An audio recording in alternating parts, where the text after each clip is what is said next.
नांदेड जिल्ह्यातील अनेक आमदारांना विधानसभेच्या आणि विधान परिषदेच्या आमदारांना वाटलं होतं की आम्हाला लाल दिवा मिळेल, आम्हाला मंत्रिपद मिळेल. आणि जनतेला देखील अपेक्षा होती, कारण की नांदेडमधून अनेक वेळा मुख्यमंत्रीपद मिळालेलं आहे आणि केंद्रातले महत्त्वाचे पद मिळालेत. मग यावेळेस महायुतीला 9 पैकी 9 म्हणजे 100% निकाल महायुतीच्या बाजूने लागला नांदेड जिल्ह्याचा, तर आम्हाला महत्त्वाचं पद मिळेल. अहो, महत्त्वाचं तर सोडाच, सादर राज्यमंत्री पद देखील ह्या 39 ज्या मंत्र्यांच्या शपथविधी झाला त्यामध्ये मिळाला नाही. त्यामुळे सोशल मीडिया असेल आणि सगळ्याच बाबीतून वेगवेगळी चर्चा आहे. सत्ताधारी पक्षाचे कार्यकर्ते देखील नाराज आहेत आणि विरोधक टिंगल उडवत आहेत. परंतु नेमकं महायुतीच्या सरकारनं का दिलं नसावं याचं कारण अजून देखील आलं नाही. परंतु हे नेटकरी सोशल मीडियाची लोक मनाला येईल ते बोलत आहेत. यांच्यामुळे देऊ शकलं नाही, यांनी दिलं नाही, किंवा भाजपाला हा विजय मान्य नसावा ईएमचा देखील मध्ये उल्लेख करतायत. परंतु आज एकंदरीत पाहायला गेलं की मराठवाड्यामध्ये नांदेड हे केंद्रस्थान आहे. आज एकंदरीत पाहायला गेलं तर नांदेडचा विकास हा चांगला झालाय. हे नांदेडचा जर माणूस एखाद्या जिल्ह्यावर, मराठवाड्यातल्या एखाद्या जिल्ह्यावर जर गेला त्यावेळेस तो आवर्जून म्हणत असतो की खरंच ह्या जिल्ह्यापेक्षा आमच्या नांदेडमध्ये रस्ते चांगले आहेत, आमचा विकास चांगला आहे. परंतु केंद्रामध्ये भाजपाची सत्ता आहे आणि राज्यात भाजपाची सत्ता येईल, त्यामुळं या विकासासाठी, कारण की नांदेडकर हे सातत्यानं विकासाला पाठबळ देत असतात, असाही फॅक्टर होऊ शकतो की महायुतीकडं भरभरून प्रतिसाद त्यांनी मोठा दिला आणि 9 पैकी 9 म्हणजे हा रेकॉर्ड ब्रेक निकाल आहे. 100% निकाल, रेकॉर्ड ब्रेक निकाल दिला असताना जवळपास भाजपाचे 5 उमेदवार जाहीर केले आणि 5ला 5 निवडून आले. शिंदे साहेबांनी 3 उमेदवार दिले, त्यामध्ये 2 पूर्ण नौके उमेदवार होते, 3ला 3 निवडून आले.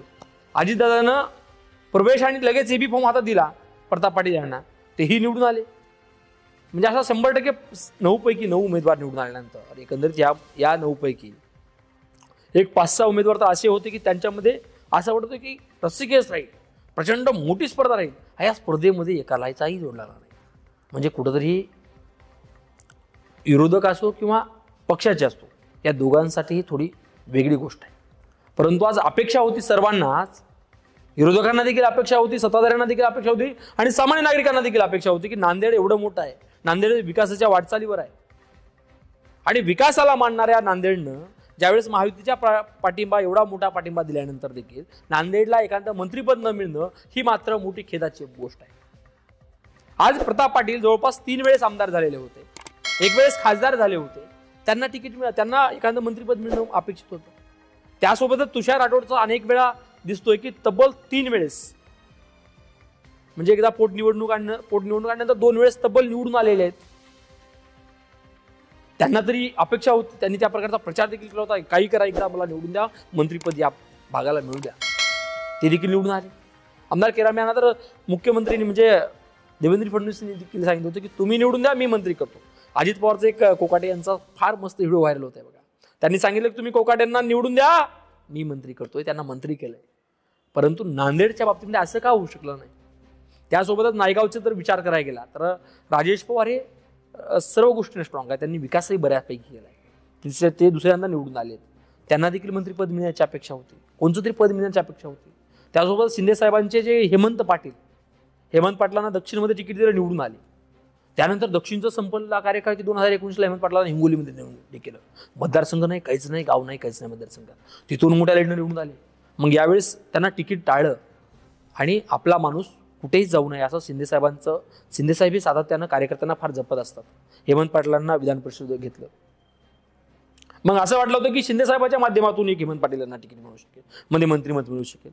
राष्ट्रवादीचा एकमेव आमदार या ठिकाणी आहे, तो प्रचंड अनुभव आहे आणि 2019ला तेवढी मोठी लोकसभेमध्ये फार मोठी महाराष्ट्रामध्ये चर्चा ज्या ठिकाणी झाली होती, त्यावेळेस ते मोदी लाट, 2014ला प्रचंड मोठी लाट होती, त्यावेळेस चव्हाण साहेब हे एकमेव आमदार खासदार ठरले होते. त्या चव्हाण साहेबांचा पराभव करून प्रताप पाटील निवडून आले होते. त्यांना तरी राष्ट्रवादीकडून अपेक्षा होती आणि त्यासोबतच भाजपाकडून मात्र 2-3 माणसं अतिशय स्ट्रॉंग होती.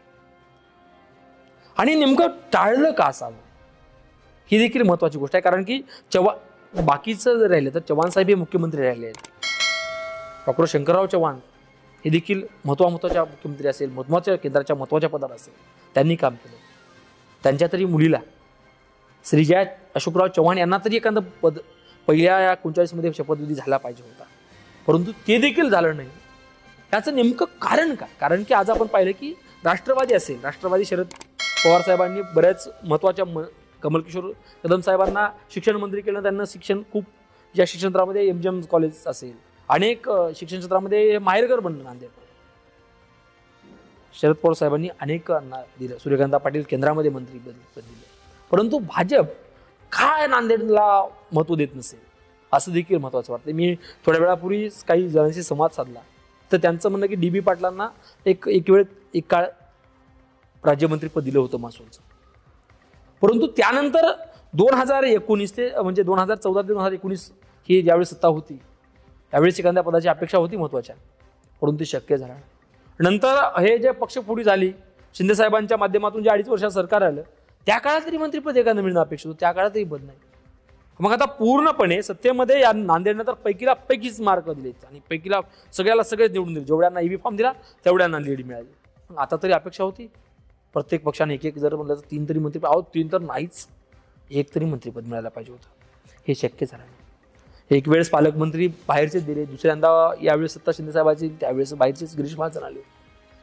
आणि काय होतं की बाहेरचे पालकमंत्री दिनं, बाहेरचेच मंत्री, परंतु एवढं मोठं नांदेड आज विकसित नांदेड आहे. आणि या नांदेडला डावलणं कुठंतरी महायुतीला अवघड जाऊ शकतं असं देखील दबक्या आवाजाची चर्चा आहे. कारण की एखाद्या जिल्ह्याने एवढा मोठा प्रतिसाद देणं आणि त्यांना पूर्णपणे डावलणं ही कुठेतरी धोक्याची घंटा दिसू शकते. त्यामुळं अशी लोकांची वट्ट्यावर जी काही चहापेत आणि चर्चा होत असते अनेकांच्या मनात खदगद आहे.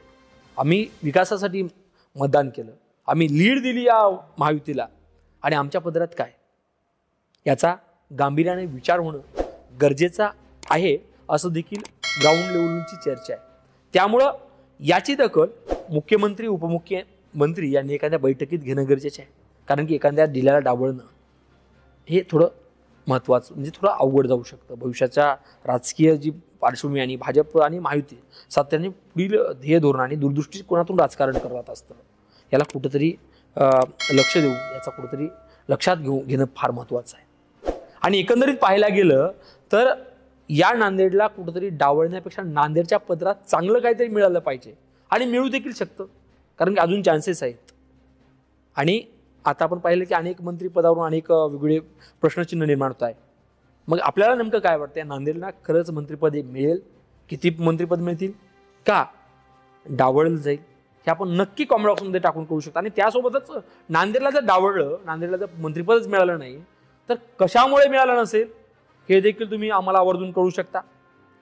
आणि कोण मिळू दिलं नसेल हे देखील आम्हाला आवर्जून कळू देऊ शकता. नेमकं भाजप महायुती असं नांदेड सोबत नेमकं वैर काय? कारण की नांदेड हे काँग्रेसचा बालेकिल्ला म्हणून आजपर्यंत ओळखला जायचा. मग नांदेड हे काँग्रेसच्या बालेकिल्ल्यामध्ये 9 पैकी 9 आमदार निवडून येऊ शकतात, तर नांदेडचा काँग्रेसचा बालेकिल्ला हा भाजपाचा बालेकिल्ला करायचा नाही का? असे अनेक प्रश्न उभे होतात. तुम्ही ते नक्की आम्हाला प्रश्न आमच्या राजमुद्राच्या कॉमेंट बॉक्समध्ये नक्की टाकून आम्हाला कळवू शकता. आणि राजमुद्रा न्यूजचे सर्व सत्र पाहत राहा. आवडल्यास लाईक करा, शेअर करा आणि सबस्क्राईब करा. हे सर्वसामान्याचं चॅनल आहे. धन्यवाद.